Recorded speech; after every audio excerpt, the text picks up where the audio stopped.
दोस्तों सोचो एक छोटा बच्चा जो 1 क्लास में पढ़ता है उसका फीस 7,35,000 हो, यानी महीने का 61,500।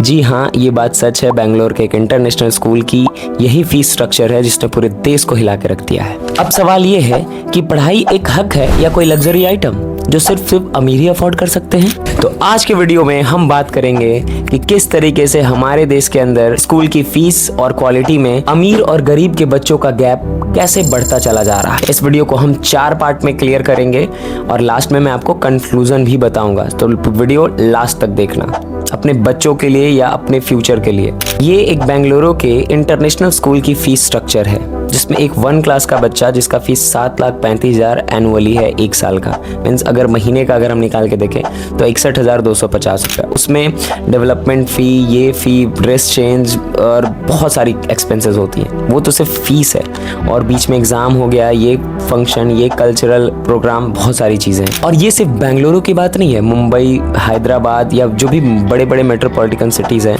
हर साल उनका 10 से 15% फीस स्ट्रक्चर जो है वो इंक्रीज होता है।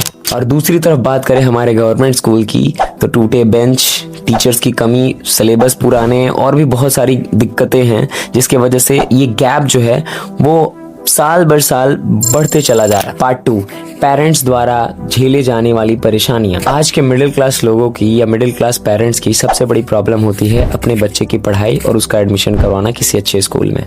अब सोच के देखो, एक नॉर्मली क्लर्क है जिसका 25 से 30,000 रुपया सैलरी है और उसके बच्चे का फीस 1.5 लाख होगा, तो वो अपना घर चलाएगा या वो अपने बच्चे को पढ़ाएगा। आज के टाइम पे पेरेंट्स को एडमिशन के टाइम पे डोनेशन देना होता है, डेवलपमेंट फी देना होता है, यूनिफॉर्म, बुक्स, बहुत सारी चीजें। यहाँ तक कि नर्सरी के एडमिशन के लिए भी पेरेंट्स को इंटरव्यू देना पड़ता है।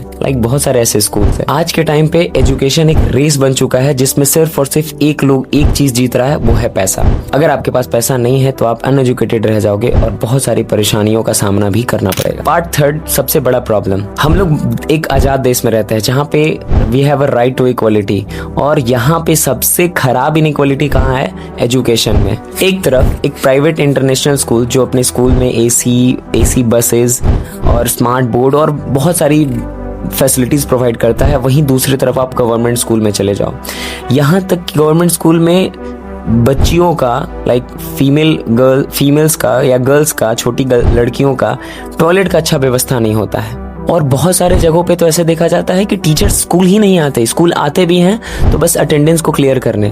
बहुत सारी परेशानियां, जिसकी वजह से मिडिल क्लास या फिर जो भी फैमिली हैं, लोग चाहते हैं कि हम अपने बच्चों को एक प्राइवेट स्कूल में पढ़ाएं। यहाँ तक कि प्राइवेट स्कूल के लिए भी सरकार ने एक नियम बना के रखा है कि आपको 25% बच्चों को फ्री में पढ़ाना है। ऐसे गरीब बच्चे हैं उनको फ्री में पढ़ाना है, लेकिन वो एडमिशन नहीं लेते हैं और कहते हैं सीट नहीं है, ये नहीं है, वो नहीं है, किसी तरीके से टाल देते हैं। जो भी CBSE से एफिलेटेड स्कूल है उनका नियम है कि उनको 25% बच्चों को, स्कूल में अगर 1000 बच्चे हैं तो 250 बच्चों को उनको फ्री में पढ़ाना होगा, फ्री एजुकेशन देना होगा। लेकिन ऐसा कोई स्कूल नहीं करता है। अगर आपको पता है कि कोई स्कूल ऐसा करता है तो वो बस 25 की जगह 5 या 2% बच्चों के साथ करता है, बाकी 20% बच्चों को वो लेता ही नहीं है।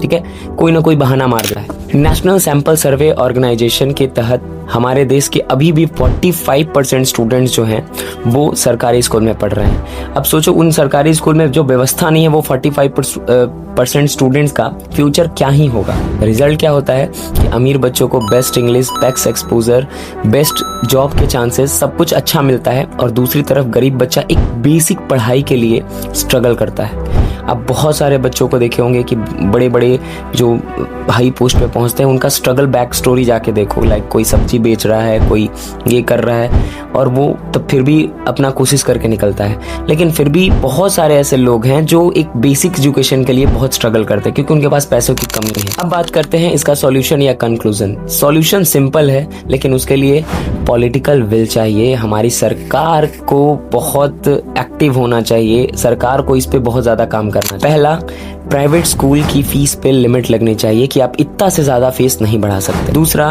कि गवर्नमेंट को प्राइवेट स्कूल को रेगुलेट करना चाहिए, पूरे तरीके से नहीं, एक मिनिमम तरीके से, जिससे कि कम से कम जो 25% जो नियम है वो कम से कम वो प्राइवेट स्कूल उस 25% बच्चों को फ्री में पढ़ाएं। तीसरा, सरकारी स्कूल को इम्प्रूव करना होगा, जैसे कि अरविंद केजरीवाल ने दिल्ली में किया। लाइक उनको स्मार्ट बोर्ड और अच्छा व्यवस्था, अच्छे टीचर्स को ट्रेनिंग देना, उनको कैसे पढ़ाना है, किस तरीके से बच्चों को इंटरटेन करके इन्वॉल्व करके रखना है पढ़ाई में, ये सारी चीज़ों का ज़रूरत है। और वो भी जो बहुत सारे हिडन चार्जेस जो स्कूल चार्ज करती है, ये सारा कल्चर को बंद करना होगा। और इस पे एक्शन कौन लेगी? सरकार ले। तो फाइनल बात, एजुकेशन एक हक है दोस्तों, कोई बिजनेस नहीं।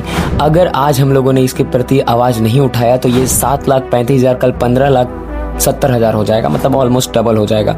तो इस पे आपका, हमारा, सबका जिम्मेदारी है कि इसके टुवर्ड्स अवेयरनेस फैलाया जाए और ये बात लोगों तक पहुंचाई जाए कि ये प्राइवेट स्कूल का एक्सप्लॉयटेशन कम करो। ये जो अत्याचार हम पे होता है मिडिल क्लास लोगों पे प्राइवेट स्कूल द्वारा, जो बहुत ज़्यादा फीस चार्ज करते हैं, उस पर कम रोक लगाया जाए। और ऐसा समय ना आ जाए कि बच्चों को पढ़ाई के बजाय सिर्फ पैसों से तोलना पड़े। अब पैसा है तो पढ़ाई है, नहीं है तो नहीं है। अब आपके लिए एक सवाल कि क्या आपको लगता है कि गवर्नमेंट को प्राइवेट स्कूल की फीस को कंट्रोल करना चाहिए?